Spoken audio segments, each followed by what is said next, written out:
আসসালামু আলাইকুম। আজকে একটা বিষয় দেখলাম যে বাংলাদেশ মাদ্রাসা শিক্ষা বোর্ডের অধীনে মাদ্রাসায় চালু হয়েছে ব্যবসা শিক্ষা অনুষদ। এটা নিঃসন্দেহে একটা ভালো একটা উদ্যোগ।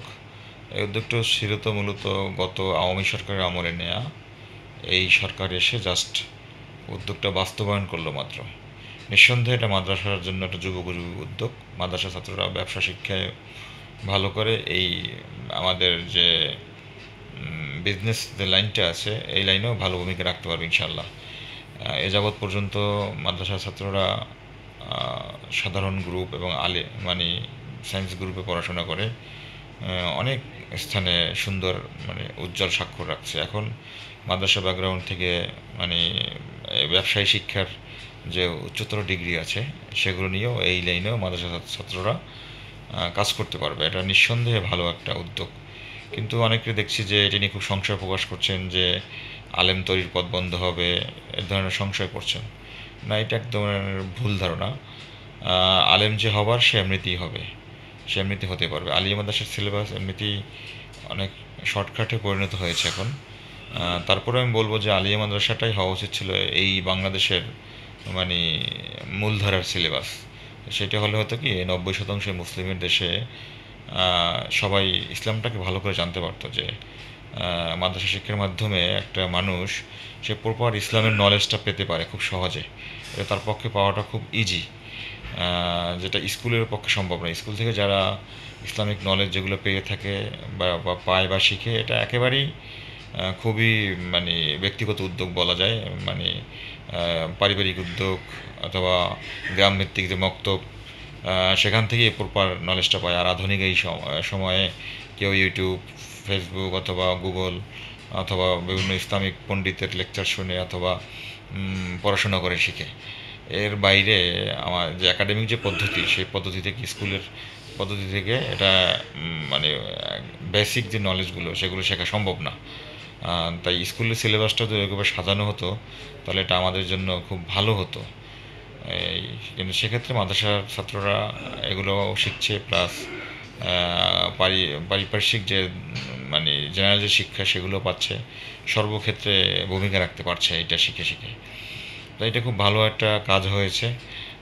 ব্যবসা শিক্ষার মাধ্যমে মাদ্রাসার ছাত্ররা এখন এই সেক্টরেও ভালো ভূমিকা রাখতে পারবে। যে এর আগে জেনারেল নলেজ সাধারণ শিক্ষা, সাধারণ কি বলে সাধারণ যে গ্রুপটা আছে এবং বিজ্ঞান গ্রুপ, এই দুই গ্রুপে পড়াশোনা করে মাদ্রাসা ছাত্ররা বিশেষ করে ঢাকা বিশ্ববিদ্যালয় সহ বাংলাদেশের সকল বিশ্ববিদ্যালয় এবং মেডিকেল কলেজ সবখানেই তারা ভালো ভূমিকা রাখছে এবং প্রচুর পরিমাণ মাদ্রাসা স্টুডেন্ট বাংলাদেশের মূল ধারার সাথে মিশে যাওয়ার কারণে এটা খুব ভালো একটা কাজ হয়েছে।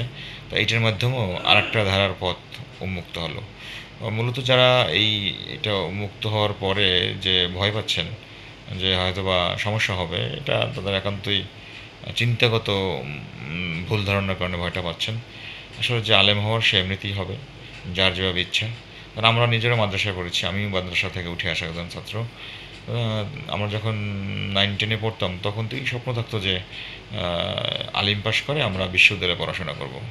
এটা আমরা স্বপ্ন দেখছি, আমি দেখছি, বা আমার সাথে অন্য বন্ধু আবার দেখে নাই, সে মাদ্রাসায় পড়াশোনা করছে, আলেম হয়েছে। তো এখন আমাদের সময় প্রচুর পরিমাণে মানে আলিম পাশ করার পরে বিশ্ববিদ্যালয়ে ভর্তি হওয়ার একটা প্রবণতা ছিল। কারণ তখন আলিমের পরে ফাজিল কামিলের মান ছিল না। তার পরবর্তী সময়ে এই ফাজিল কামিলের মান দেওয়া হয়েছে, যেটা গত এই 4 দলীয় জোটের যে সরকার ছিল তারা মানটা দিয়ে গেছিলো। পরে আওয়ামী সরকার এসে তারা বাস্তবায়ন করছে। তাই সেই মান হওয়ার পরে এখন কিছুটা হলেও স্কুল কলেজে যাওয়ার পথটা কমছে। এখন আবার নতুন করে ইসলামী আরবি বিশ্ববিদ্যালয় খোলা হয়েছে, সেখানে অনার্স মাস্টার্স চালু হয়েছে, বিভিন্ন বিষয়ে অনার্স করতে পারবে। খুব রিসেন্ট সেখানে হয়তো বা এমফিল পিএইচডিও চালু হয়ে যাবে। তো এই যে একটা সুযোগ, এটা কিন্তু অফুরন্ত একটা সুযোগ, রিসোর্স বাংলাদেশ সরকার আমাদেরকে দিয়ে রেখেছে। এখন এই রিসোর্সটাকে পরিপূর্ণভাবে কাজে লাগানোই হচ্ছে মাদ্রাসা শিক্ষার মূল কাজ।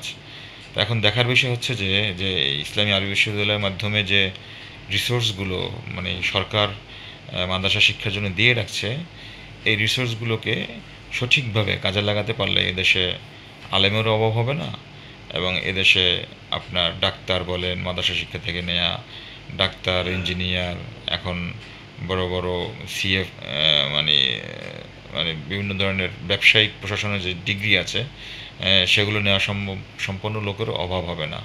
তো আমরা আশা করব যে নতুন এই মানে ব্যবসা শিক্ষার মাধ্যমে মাদ্রাসা শিক্ষা থেকে নতুন একটা সেবা বাংলাদেশ পাবে এবং পেতে যাচ্ছে, যে সেবার দ্বারা মানে যে শিক্ষার দ্বারা বাংলাদেশের মানুষ উপকৃত হবে, আমাদের দেশ উপকৃত হবে। মাদ্রাসার ছাত্ররা বাংলাদেশের প্রতিটি সেক্টরে সর্বখানে সমানতালে ভূমিকা রেখে বাংলাদেশকে এগিয়ে নিয়ে যাক, এই প্রত্যাশায় রইল। আল্লাহ হাফেজ।